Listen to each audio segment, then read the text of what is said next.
Investees, sawa ka na ba mag-invest dito sa Metro Manila? Tara sa Bulacan.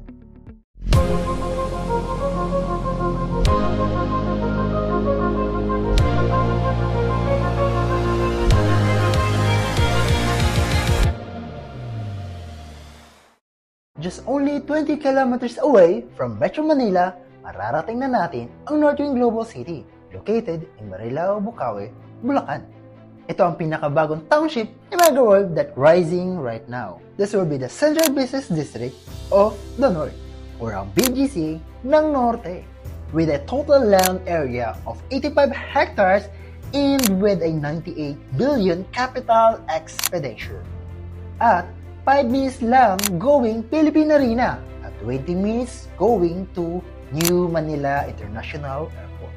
Northwind Global City also connected to the two major roads like NLEX and MacArthur Highway. Let's dive inside of Northwind Global City, where we're having a master development plan by Megaworld. It's have a residential towers, multinational offices, malls, retail shops, groceries, and many more. Kasi gusto namin here in Megaworld, everything is within your reach. Right now, we are offering commercial lots and residential high-end condo.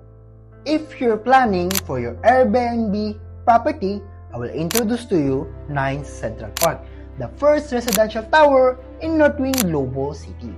It's a 23-story high, pet-friendly, smart home equipped, many sustainability features, and perpetual ownership. Right now, we are offering no down payment, 5 years to pay at 0 interest. And for this video, I will tour you to the newest model unit of 9 Central Park. Hi! Welcome dito sa ating studio unit dito sa 9 Central Park in Northwind Global City. Maganda dito, naka-smart home equipped na rin tayo. Ito, pwede natin dito lagay ang ating kitchen area which can fit a 4-seaters dining table. Dito sa side naman, makikita natin ang ating kitchen area. Wow! Ang ganda ng layout talaga. Yun ang masasabi ko, amazing. Dito, makikita nyo marami tayong mga storage. Ang maganda dito, premium siya kasi mga soft close na rin siya. Dito, pwede natin dito tayo maghugas, maghihiwa. We have here our faucet and sink. Naka-backstep na rin siya. Dito sa side na to, pwede dito nakalagay yung ating mga provision for our appliances. Yun. So, dito naman tayo sa ating living area. Wow! So spacious. Sa isang studio unit, sobrang spacious talaga. Dito rin nakalagay ang ating provision for our window light. Yeah. And, ito yung ating balcony. Wow! Wow! Amazing talaga eh. Kasi kita nyo rin, yung railings natin, above average. Tara, let's go naman sa ating bedroom area. But wait, before we go to our bedroom area, nakita nyo kanina? Yan na, diba? Ganyan na rin yung mga switches natin. Saka dito, ating toilet and bath. Pakita ko muna yung toilet and bath.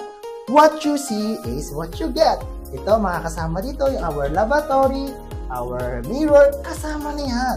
Itong ating sabitan ng ating towel, kasama na rin to, and also the toilet, kasama na rin yan. Itong partial glass, kasama. Itong lagayan ng sabon, kasama din. And itong ating shower set. Tapos, meron din tayong ating provision here for our washer and dryer. So, yun. Dito naman tayo, ayan ang ating living bedroom area. And may kasama na rin tayo modular closet, which is, kita nyo, ang laki. Wow. Diba? Kasama na rin yan. Ito naman, itong best thing na gustong-gusto ko sa studio unit na to. Kasi meron tayo dito, bay window. Why? You can make a study or work na may magandang view. Wow. Imagine, yung view natin is the Northwind Main Street. Sa baba is the swimming pool. Ang ganda talaga. If you want to know more, ang gusto mo makita yung showroom na to, or kaya gusto mo nang kunin ang studio unit na to, just contact me below. And don't forget to hit the like, comment, and subscribe. Welcome to your new home.